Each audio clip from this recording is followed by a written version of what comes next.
नमस्कार, popular superfast news में आपका स्वागत है। मैं हूं आपके साथ समीक्षा दादीज। आज इस सुपरफास्ट में बात होगी अधीर रंजन का आरोप, संविधान की कॉपी से धर्मनिरपेक्ष और समाजवादी शब्द गायब की। हेमा मालिनी बोली, विपक्ष हमेशा बोलता है उल्टे की। बात करेंगे सोनिया गांधी का भाषण सुन हैरान हुए सांसदों की। कनाडा के प्रधानमंत्री जस्टिन ट्रूडो ने अब दी सफाई की। आजम खान की मुंह बोली बेटी एकता कौशिक के घर इनकम टैक्स की रेड की। साथ ही जानेंगे इलेक्ट्रीशियन से बना आतंकवादी की पाकिस्तान को नसीब नहीं रोटी। बात करेंगे ओमकारेश्वर में तैयारी हो रही आदि शंकराचार्य की प्रतिमा की। पाकिस्तान में अंजू के सिर से उतरा प्यार के बुखार की। और आखिर में बात होगी गुजरात में भारी बारिश के कहर की। इसके साथ ही और भी तमाम बड़ी खबरों से आपको कराएंगे रूबरू। नई संसद में सांसदों ने मंगलवार को प्रवेश किया। हाथ में संविधान की कॉपी थी। कांग्रेस नेता अधीर रंजन चौधरी ने आरोप लगाया है कि संविधान की कॉपी में दो शब्द गायब हैं, जिसमें सेकुलर और सोशलिस्ट शब्द नहीं लिखा हुआ है। देखिए क्या है अधीर रंजन का बड़ा आरोप। आप लोगों की क्या है? सबसे बड़ा प्रतिक्रिया क्या जानते हैं? आज हमें जो नया संविधान दिए गए, जिस संविधान को हाथ में लेकर अंदर घुसे, उस संविधान को प्रियम्बल में सेकुलर सोशलिस्ट ये शब्द नहीं है। We the people of India having resolve to constitute India into a socialist, secular, sovereign, democratic republic, उसमें सेकुलर और सोशलिस्ट नहीं थे। हम जानते हैं कि ये दोनों शब्द शामिल हुई थी 1976 में अमेंडमेंट की बात। लेकिन आज की तारीख में अगर कोई संविधान हमें दे, उसमें अगर सोशलिस्ट और सेकुलर दो शब्दों की जिक्र ना रहे तो ये बड़े दुश्चिंता की बात है। ये मैं आज राहुल जी को दिखाते थे। उस समय बड़े सूर्ति के साथ ये काम किए गए हैं।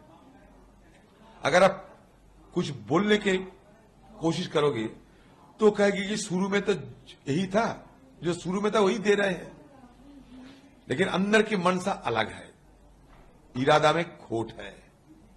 तो मैं सबसे डरे हुए हैं, मैं उससे ज्यादा चिंता कर रहे हैं कि संविधान जो दिए गए हैं उसमें बड़े चालाकी के साथ सेकुलर और सोशलिस्ट ये दोनों शब्दों को हटा दिए गए। आप लोग थोड़ा देख लीजिएगा, ये बड़ा चिंताजनक मुद्दा है मेरे लिए।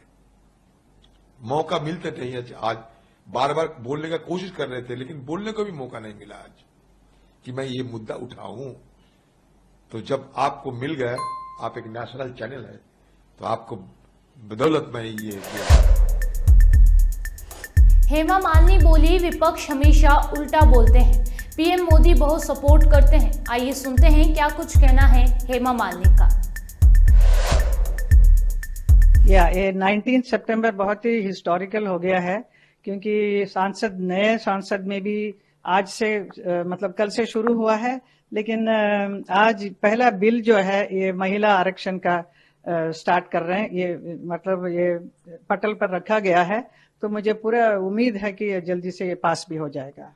मैम, महिला सांसदों की संख्या भी बढ़ने की बात हो रही है। यस, तो नॉर्मली लोकसभा में 543 मेंबर्स होते हैं मेरे ख्याल में, समथिंग लाइक दैट। तो अभी at the moment we are only 81 members. तो अभी ये पास होने के बाद we will be around 181। So increase हो जाएगा हमारे लोकसभा में महिलाओं का। और इसके अलावा पूरे देश में भी जितना भी काम हो रहा है, इससे क्या फायदा क्या बोलते हैं, क्योंकि महिला बहुत अच्छी तरह से सब कुछ मैनेज कर सकती हैं। She can drive the metro, she can fly the aeroplane. ऐसा काम सब जो पुरुष करते हैं वो सब महिला अच्छी तरह से कर रही हैं। तो देश के हर चीज में पढ़े लिखे भी हैं, there all well educated women are there in our parliament. And बहुत अच्छे अच्छे सब क्षेत्र में भी आगे बढ़ने का एक मौका मिल रहा है। पूरे देश का आगे बढ़ाने में महिलाओं का भागीदारी जरूर मिलेगी। अभी चंद्रयान की सफलता पे भी महिलाओं ने बहुत योगदान दिया। हमारे देश में वैक्सीन बनाने में भी महिलाओं ने। यस, आपको क्या लगता है मोदी जी कितना सपोर्ट करते हैं? मोदी जी तो हर महिलाओं के लिए बहुत ही सपोर्ट करता है। तो ये बहुत ही खुशी की बात है और गौरव की बात है हम सब महिलाओं के लिए। तो ऐसा एक प्रधानमंत्री हैं जो साथ दे रहे हैं महिलाओं के लिए, गरीब के लिए, किसानों के लिए, और विपक्ष हमेशा उल्टा ही बोलते हैं। तो इतना अच्छा काम कर रहे हैं तो पूरा देश उनके साथ खड़ा है। तो हमें पूरे निस्संदेह वही आगे भी आएंगे, आगे भी पूरा देश को चलाने में उन्हीं का साथ होना चाहिए। तो लास्ट में महिलाओं को क्या मंत्र करना चाहते हैं? नए सांसद महिलाओं को क्या मैसेज देना चाहते हैं? महिलाएं के बहुत अच्छा काम कर रही हैं और आगे भी करते रहें और हर क्षेत्र में आगे आना चाहिए। और अभी this is the time for you to fly. आसमान खुला है आपके लिए। नए संसद भवन में पहले दिन की कार्यवाही में महिला आरक्षण बिल को लेकर चर्चा हुई। पीएम मोदी ने अपने संबोधन में महिला आरक्षण बिल की पुरजोर वकालत की। पीएम मोदी के भाषण के बाद कानून मंत्री अर्जुन राम मेघवाल ने भी बिल नारी शक्ति वंदन अधिनियम को लोकसभा में पेश किया। भारतीय राष्ट्रीय कांग्रेस की तरफ मैं नारी शक्ति वंदन अधिनियम 2023 के समर्थन में खड़ी हुई।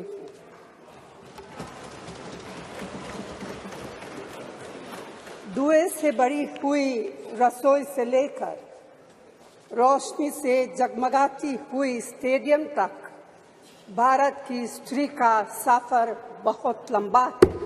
लेकिन आखिरकार उसने मंजिल को छू लिया है।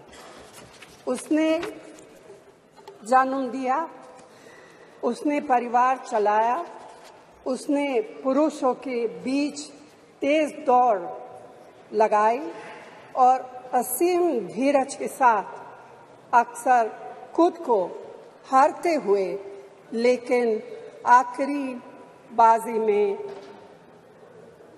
जीतते हुए देखा। भारत की स्त्री के हृदय में महासागर जैसा धीरज है। उसने खुद के साथ हुई बेईमानी की शिकायत नहीं की और सिर्फ अपने फायदे के बारे में कभी नहीं सोचा। उसने नदियों की तरह सबकी भलाई के लिए काम किया है और मुश्किल वक्त में हिमालय की तरह अडिग रही। स्त्री के धैर्य का अंदाज लगाना नामुमकिन है। वह आराम को नहीं पहचानती और तक जाना भी नहीं जानती। हमारे महान देश की माँ है स्त्री, लेकिन स्त्री ने हमें सिर्फ जन्म ही नहीं दिया है, अपने आंसुओं खून पसीने सींचकर हमें अपने बारे में सोचने लायक, बुद्धिमान और शक्तिशाली भी बनाया। खालिस्तान समर्थक हरदीप सिंह निज्जर की हत्या को लेकर भारत और कनाडा के बीच विवाद बढ़ गया है। कनाडा की तरफ से एक्शन के बाद भारत ने भी जैसे तैसे जवाब दिया। भारत के एक्शन में आते ही कनाडा के प्रधानमंत्री जस्टिन ट्रूडो सफाई देने लगे हैं। ट्रूडो ने कहा कि कनाडा भारत को उकसाना नहीं चाहता, बल्कि नई दिल्ली से अलगाववादी सिख नेता की हत्या को गंभीरता से लेने की गुजारिश कर रहा है।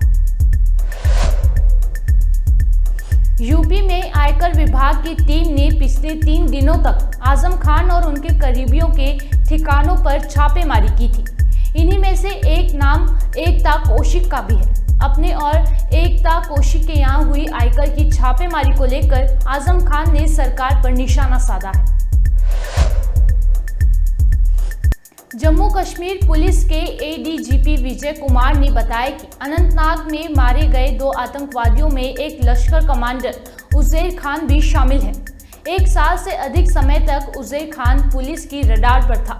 ये उन 50 से कम स्थानीय आतंकवादियों में से एक था जिसे पुलिस ने बी कैटेगरी में रखा था। ये कैटेगरी अपेक्षाकृत कम घातक आतंकी के लिए है। इसमें ऐसे आतंकियों को रखा जाता है जिनमें आतंकी संगठन के बीच मुख्य व्यक्ति के रूप में उभरने की संभावना नहीं होती है। लेकिन 3 शीर्ष अधिकारियों की हत्या ने सुरक्षा बलों को चौंका दिया। पुलिस का मानना है कि उजैर की इन हत्याओं के पीछे हाथ था। पाकिस्तान के पूर्व प्रधानमंत्री नवाज शरीफ ने वीडियो लिंक के जरिए लंदन से लाहौर में एक पार्टी बैठक को संबोधित किया और कहा कि आज पाकिस्तान के प्रधानमंत्री पैसे की भीख मांगने के लिए मुल्क में घूम रहे हैं, जबकि भारत चांद पर पहुंच गया है, G20 बैठकें कर रहा है। भारत ने जो कारनामा किया वो पाकिस्तान क्यों नहीं कर पाया, इसके लिए कौन जिम्मेदार है? लेकिन वो कौन लोग हैं जिन्होंने आज पाकिस्तान का ये हशर कर दिया है जो मैं और आप देख रहे हैं? वो कौन लोग हैं जिन्होंने मुल्क को यहां तक पहुंचाया कि आज गरीब रोटी को तरसता है, वाकई रोटी को तरसता है।